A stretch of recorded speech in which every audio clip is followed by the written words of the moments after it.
शिव महापुराण की कथा कहती है महाराज श्री गणेश जी महाराज का नाम तो प्रसिद्ध हुआ ही इसलिए है क्योंकि उन्होंने अपने माता पिता की सेवा कर ली।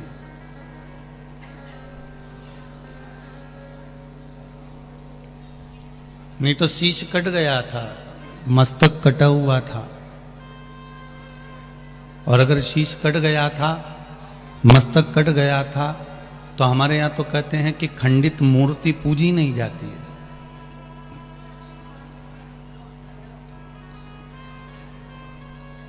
अगर शीश कट गया, मस्तक कट गया, तो फिर गणेश जी की पूजन प्रथम गिनती में कैसे आ गई?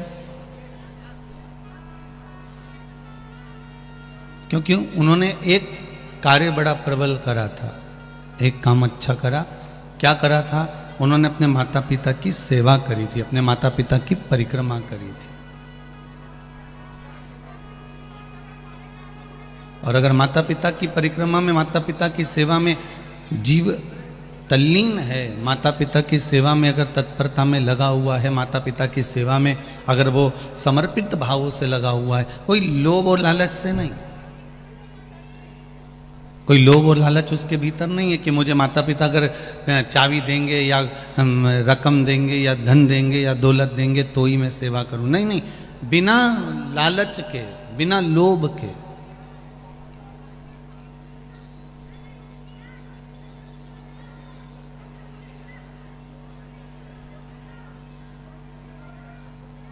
बिना लोभ और लालच के अगर हम भगवान की सेवा कर रहे हैं या बिना लोभ और लालच के हम अपने माता पिता की सेवा कर रहे हैं तो उसका हमको फल जरूर मिलने वाला है। वो माता पिता भले वो कुछ दें चाहे ना दें, पर आप अगर किसी जीव की सेवा कर रहे हैं, माता पिता की सेवा कर रहे हैं, गौ माता की सेवा कर रहे हैं, संत ब्राह्मण साधुजन गुरुजन की सेवा कर रहे हैं, तो आपको उसका लाभ मिलेगा जरूर, उसका लाभ अवश्य प्राप्त होगा। ठीक है, उसका लाभ आपको मिल जाएगा।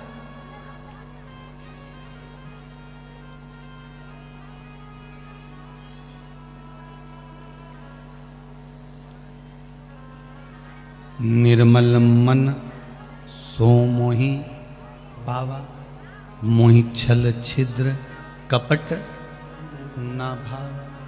भगवान कहते हैं कि आप मुझे निर्मल मन से, निर्मल भावों से, निर्मल दिल से, निर्मल चित्त से आप मुझे अगर रिझा रहे हो तो मैं मिल जाऊंगा। ने पूछा गणेश जी फ्री कब रहते हैं? तो हमने कहा अब ये तुम्हारे ऊपर, हमको तो मालूम भी नहीं, हम तो अपॉइंटमेंट लिए भी नहीं उनसे, तो तुम्हें ज्यादा स्मरण हो।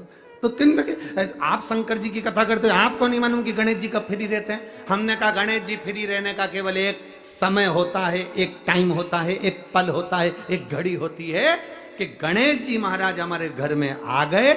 गणेश जी की सबसे पहली जो आरती हो, उस आरती के समय पर अगर धूप बत्ती जलाई जाए या गोबरी को जलाकर उसमें गूगल छोड़ी जाए और गूगल छोड़ने के बाद गणेश जी का नाम ध्रुम वर्ण कह दिया जाए तो गणेश जी को तुम्हारे घर की पूजा स्वीकार करना पड़ती है। बस वो समय हम जानते, हम तो बस उतना जानते हैं कि शिव महापुराण में लिखा और मुद्गल पुराण में लिखा, गणेश पुराण में लिखा, गणेश जी का एक नाम होता है ध्रुम वर्ण। क्या नाम है? ध्रुम वर्ण गणेश जी का एक नाम होता है। जब हम धूप जलाकर और धूप लगाने के बाद में गणेश जी की सबसे पहली आरती करने के पहले अगर हम सबसे पहली आरती गणेश जी की कर रहे हो, अपने घर में स्थापना कर रहे हो, बिठा रहे हो, और तुम चाहते हो कि गणेश जी मेरे घर में आके मेरी पूजा को स्वीकार करें और जो मांगू मेरा गणेश मुझे दे 10 दिन के अंदर, तो पहला नाम लेकर पुकार लेना ध्रुम वर्ण विनायक, बैठो, बस काम हो गया। वो फ्री होकर आता है, वो बैठता है अलमस्तता में। अगर आप परिक्रमा कर रहे हो और परिक्रमा का भी नियम है कि तुम कितनी कर रहे हो, जैसे मनकों का नियम नहीं होता। मनकों का नियम होता कि नहीं होता? आपके झोली में आप जो माला जपते हो उसमें कितने मन के होते हैं? 108। 108 मन के किसके लिए होते हैं? सिद्धिता के लिए, भगवान को प्रसन्न करने के लिए। ठीक है, एक होती है 54 मनके की माला, कितने मन के होते हैं उसमें? 54। जब हमारा कोई काम अटक रहा है, हमारा कार्य कोई सिद्ध नहीं हो रहा, हमारा कार्य कुछ रह गया है और बहुत दिनों से अटका हुआ है, तो 54 मनके की जो माला होती है उससे भगवान का नाम जपना चाहिए, कार्य सिद्ध हो जाता है तुरंत। एक होती है 30 मनकों की माला। जब व्यक्ति बहुत बीमार पड़ जाता है, बहुत तकलीफ में हो जाता है, रोगीला हो जाता है, बीमारी छूटती नहीं है, बहुत कष्ट उसको होता है, कुछ ना कुछ रोग शरीर में, कभी बुखार आ रहा है, कभी सर्दी हो रही, कभी घुटना दुख रहा है, कभी कमर दुख रही, कभी हाथ दुख रहा है, कभी पांव दुख रहा है, तो जिसके शरीर में जो कष्ट होता है, तो 30 मनके की माला से जाप करने पर वो हमारा रोग मात्र 2 दिन के अंदर समाप्ति की ओर आ जाता है। हमारा कितना भी तेज बुखार चल रहा हो, कितनी भी तेज बुखार आ रहा हो, तो वो मात्र 2 घंटे 3 घंटे या 2 दिन के अंदर रोग 30 मनके। एक होती है 15 मनके की माला। 15 मनके की माला कौन सी होती है? जब बच्चा किसी एग्जाम में बैठ रहा हो, नौकरी के लिए अप्लाई कर रहा हो, कोई सर्विस के लिए जा रहा हो, और वो नौकरी के लिए, सर्विस के लिए जब वो जाता है और बहुत एग्जाम में बैठ लिया तो भी सफल नहीं हो रहा, तो 15 मनके की माला से भगवान का कोई भी एक मंत्र जो आप स्मरण कर सकते हो, जिससे आपकी अच्छी पटे, उस भगवान का मंत्र बोलकर 15 मनके की माला से चले जाए, कार्य में सफलता प्राप्त हो जाती है। ऐसा उसको विद्वत्ता मिल जाती है। एक 7 मनके की माला भी होती है। आप लोग कभी संतों को देखना, वो उंगली में पहने रहते हैं, और उंगली में पहने बस वो हाथ में कहीं लपेट, कई लोग हाथ में लपेट देते, कहीं के हाथ में 30 माला देखोगे 15 मनके की, किसी के हाथ में 20 मनके की, किसी की संतों को देखना, कोई की माला छोटी सी होती है, यहाँ चढ़ जावे तो वो 15 मनके की, 20 मनके की, 30 मनके की, कोई की 7 मनके की होती है, उंगली में फंसाकर 7 मनके की माला जपते रहते हैं। 7 मनके की माला किस लिए होती है? तो कहा अपनी प्रतिष्ठा को पाने के लिए। कोई व्यक्ति आपका धन खाकर भग गया, कोई व्यक्ति आपका पैसा ले गया, कोई व्यक्ति आपका रुपया रख लिया, और वो व्यक्ति को तुम 50 बार बोल चुके, भैया मेरा पैसा दे दे, भैया मेरा पैसा दे दे, भैया मेरा रुपया दे दे, भैया मेरा धन दे दे, और वो व्यक्ति धन नहीं दे रहा, वो व्यक्ति पैसा नहीं दे रहा। और जो व्यक्ति पैसा लेकर बैठ गया और पैसा नहीं दे रहा है, उसके लिए तुमने बहुत प्रयास कर लिया, तो एक बार हल्दी की गठान की 7 मनके की माला बना लो। हल्दी की जो गांठ होती है उसकी 7 मनके की माला, बाजार में हल्दी की भी माला मिलती है, ठीक है। हल्दी के छोटे छोटे मनके होते हैं, दाने जैसे तुलसी के होते हैं वैसे। 7 मनके की माला हल्दी की गांठ की, हल्दी की ले लीजिए, और वो 7 मनके की माला से भगवान शंकर के नाम का श्री शिवाय नमस्तुभ्यम मंत्र बोलकर जिस व्यक्ति से धन लेना है उस व्यक्ति का नाम लेकर मात्र 12 दिन या 13 दिन या 14 दिन उस माला को जप लीजिए। उसके बाद उसी माला को उंगली में पहनकर उसके कंधे पर हाथ रख दीजिए या उससे हाथ मिला लीजिए, वो आपका पैसा आपके घर देकर जाएगा। मनकों में, माला में प्रबलता होती है। उसी तरह व्यासपीठ की परिक्रमा में प्रधानता होती है। हम कितनी परिक्रमा कर रहे हैं? यदि हम 108 परिक्रमा कर रहे हैं व्यासपीठ की, तो हमें सुख का अनुभव कराती है महाराज। आपका यदि कोई कार्य अटक रहा है और आप बहुत दिन से निवेदन कर रहे हो, तो भागवत की 54 परिक्रमा करना चाहिए, 54 परिक्रमा करने से आप जिस कार्य के लिए जा रहे हो, आप जिस काम के लिए लगे हुए, वो काम नहीं हो रहा, तो 54 परिक्रमा से वो कार्य सिद्ध हो जाता है महाराज। 54 परिक्रमा के अलग अलग प्रमाण है। जैसे बत्ती के प्रमाण है ना, आपको पहले भी कथा में कहा, गोल बत्ती देवताओं के सामने लगती है, लंबी बत्ती देवियों के सामने लगती है। पीपल के पेड़ के नीचे लगाओगे तो गोल लगेगी, लंबी बत्ती अगर आप लगा रहे हो तो कोई कुल देवी हो, पितर देवता हो, तो इनके सामने लंबी ही लगेगी, इनके सामने कभी गोल नहीं लगेगी।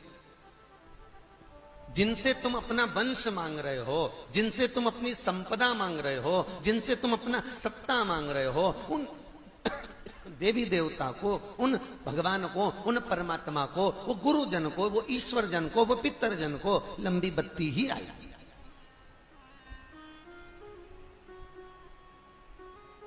पीपल के पेड़ के नीचे कभी लंबी बत्ती नहीं आती, याद रखना। पीपल के पेड़ के नीचे हमेशा गोल बत्ती है। अगर लंबी बत्ती आपने पीपल के पेड़ के नीचे लगाई है तो उसमें दरिद्रता देवी का वासा हो जाता है, ठीक है, ज्येष्ठा का। और अगर गोल बत्ती लगाई है तो नारायण का वासा होता है, उसमें लक्ष्मी का वासा है। जो लगाता है उसको फलीभूत होती है, उसको श्रेष्ठता होती है। तो यहां परिक्रमा का प्रधान है। और भागवत महारानी की परिक्रमा जब भी करी जाती है तो जहां व्यास जी महाराज बैठते हैं तो व्यास जी का जो राइट हैंड होता है, जैसे ये भाग, तो इस कोने से परिक्रमा प्रारंभ कर कर इस कोने पर एक गिनी जाती है।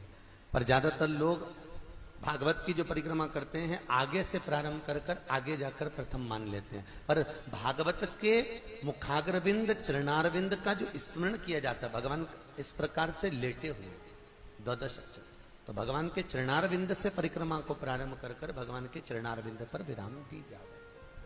भागवत भगवत तत्वकार जैसे गणेश जी को दो तरह की दुर्वा समर्पित होती है, एक हरी दुर्वा, एक श्वेत दुर्वा। हम हरी दुर्वा गणेश जी को जो चढ़ाते हैं वो कार्य सिद्धि के लिए, लक्ष्मी प्राप्ति के लिए, समृद्धि के लिए चढ़ाते हैं। हम सफेद दुर्वा जो गणेश जी को चढ़ाते हैं वो रोग मुक्ति के लिए और अपने काम की सफलता के लिए चढ़ाते हैं। दो प्रकार होते हैं। एक वो सफेद दुर्वा देखिए आप लोगों ने, जो कहीं पानी भरा जाता है, कुआं होता है, नदी होती है, तालाब होती है, उसके आसपास में जो दुआ लगती है वो सफेद कलर की होगी। वो सफेद दुबा बहुत काम की रहती है। जिसको पथरी की बीमारी हो जाती है तो ऑपरेशन कराने की जरूरत नहीं पड़ती। केवल चतुर्थी के दिन गणेश जी महाराज का स्मरण कर कर, बाल चंद्र का स्मरण कर कर, चंद्रदेव को वो दुबा घुमाकर निन्ने पेट, खाली पेट जिस व्यक्ति को पथरी है मात्र 7 दिन तक खिला दो, पथरी का दर्द बंद हो जाता है और पथरी बाहर निकल जाती है महाराज। फिर आपको ऑपरेशन की जरूरत नहीं पड़ती। जांच करा लेना, पथरी नहीं रहेगी। सफेद दुर्वा का इतना प्रमाण होता है। कितना भी अगर कोई वास्तु दोष बता दिया, पितृ दोष बता दिया, कालसर्प दोष बता दिया, कितना भी अगर कोई दोष बता दे, तो पीपल का जो जल वृक्ष में से झड़ता है, कभी कभी आप उसके नीचे हाथ रखकर देखना, थाली रखकर देखना, उसमें पत्थर पर देखना, तो वहां पर भी पानी के निशान आपको मिलेंगे, बूंद के निशान मिलेंगे।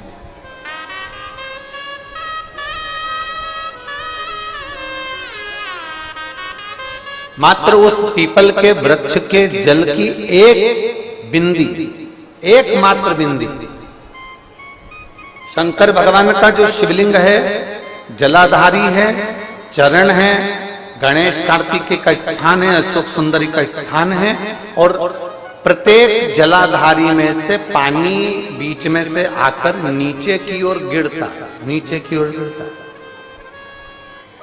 आप लोगों के स्मरण में हमने पहले भी बताया कि राइट में किसका स्थान है?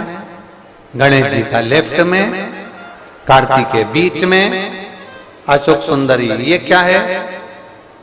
पार्वती जी का हस्त कमल शिवलिंग, और ऊपर से जो जल एक एक बूंद शंकर जी के शिवलिंग पर गिर रहा है वो शंकर जी की 5 लड़कियां, जया, विषहरा, शामली बारी, दौतली और देव, शंकर जी की 5 लड़कियों, एक एक बूंद पानी शिव जी पर गिरा।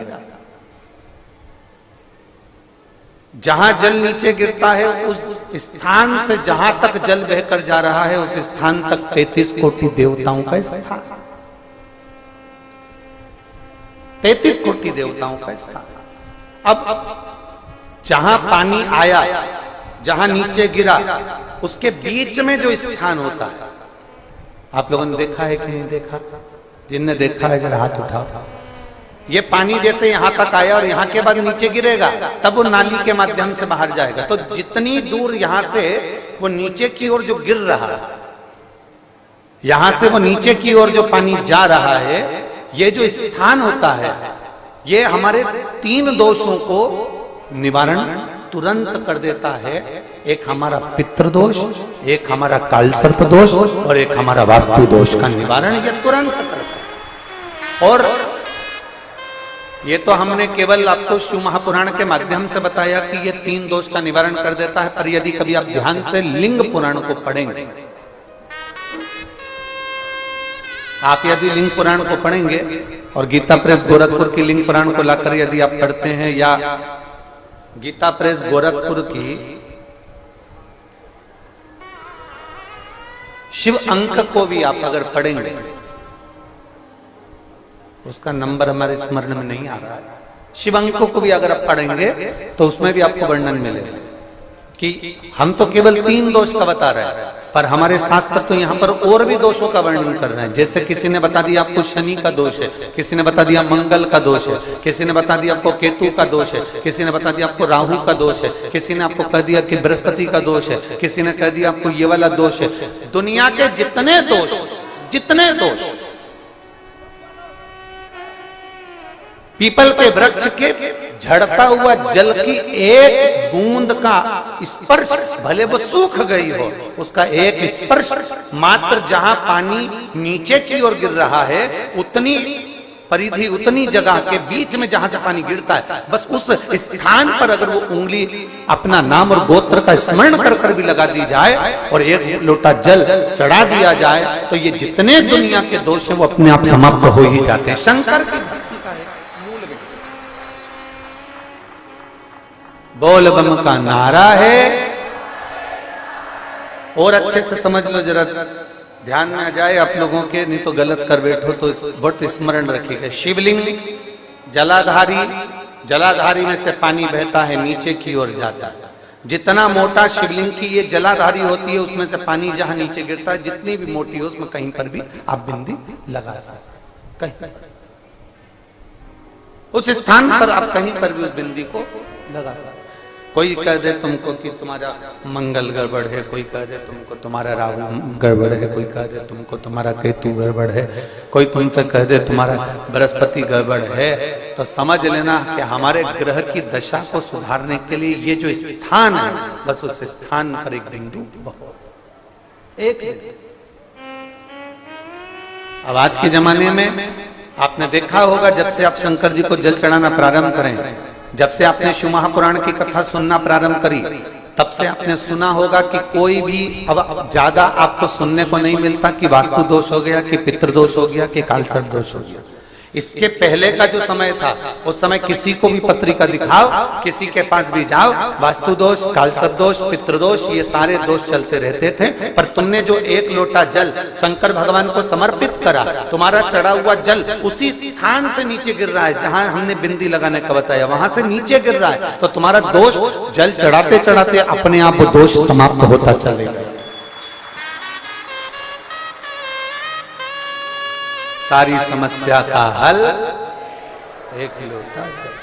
आप जो भगवान शंकर को समर्पित कर रहे हैं, आप भगवान शिव, जिन गणेश जी महाराज को अपने घरों में बिठा रहे हैं, आज पूरा देश जो गणेश जी महाराज की स्थापना कर रहे हैं, वो इसी महाराष्ट्र की पुण्यमय धरा से सब दूर सुगंध फैलाई गई, इसी महाराष्ट्र की पावन धरा।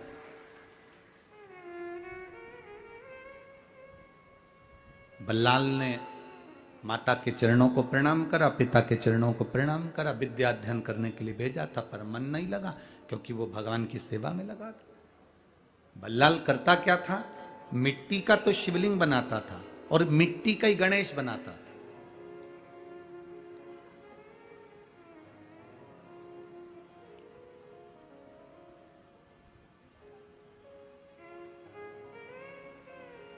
मिट्टी का गणेश बना रहे हैं, मिट्टी का शिवलिंग बना रहे हैं और उसकी आराधना कर रहे हैं, उसकी आराधना।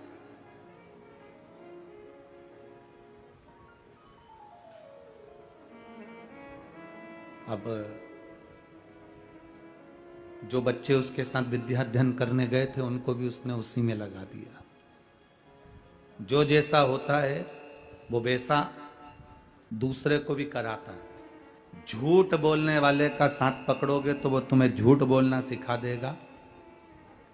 चोरी करने वाले का साथ पकड़ोगे तो वो तुम्हें एक ना एक दिन चोरी करना सिखा देगा। भजन करने वाले का साथ पकड़ोगे तो एक दिन वो भजन करना सिखा देगा। और सत्संग का साथ पकड़ोगे तो वो तुम्हें सत्संग करना सिखा देगा। ये उसके ऊपर आधारित है। आप साथ किसका पकड़ रहे हो, आप सानिध्य किसका कर रहे हो, आप किसका संग कर रहे हो, आप किसका साथ पकड़ रहे हो, आपके ऊपर निर्भर करता है। ये आपके ऊपर निर्भर करेगा। इसीलिए संगत का बहुत बड़ा अंतर पड़ता है। लिफ्ट से बिल्डिंग पर चढ़ना और पैदल पैदल बिल्डिंग पर चढ़ना, दोनों में क्या अंतर है? बोलो, जल्दी से बोलो। लिफ्ट से बिल्डिंग पर चढ़ना और पैदल पांव के द्वारा बिल्डिंग पर चढ़ना, दोनों में क्या अंतर है? अरे बोलो ना पूर्णा वाला, हमारे यहां तो उधर सीहोर में तो इतनी लिफ्टें भी नहीं है।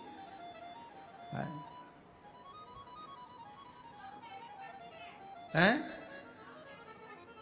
कम मेहनत पड़ती है, बेटी बोली है कम मेहनत पड़ती है। लिफ्ट से चढ़ना और पैदल चढ़ना, दोनों में क्या अंतर है? दोनों में केवल एक अंतर भारी है। लिफ्ट से चढ़ते हो तो दूसरे के भरोसे चढ़ते हो। बोलो सही है कि गलत है? दूसरे के भरोसे चढ़ते हो। और अगर पैदल चढ़ते हो तो अपने बल पर, अपने पांव के भरोसे पर चढ़ते हो। अपने ऊपर भरोसा है तुम्हें, अपने पांव पर भरोसा।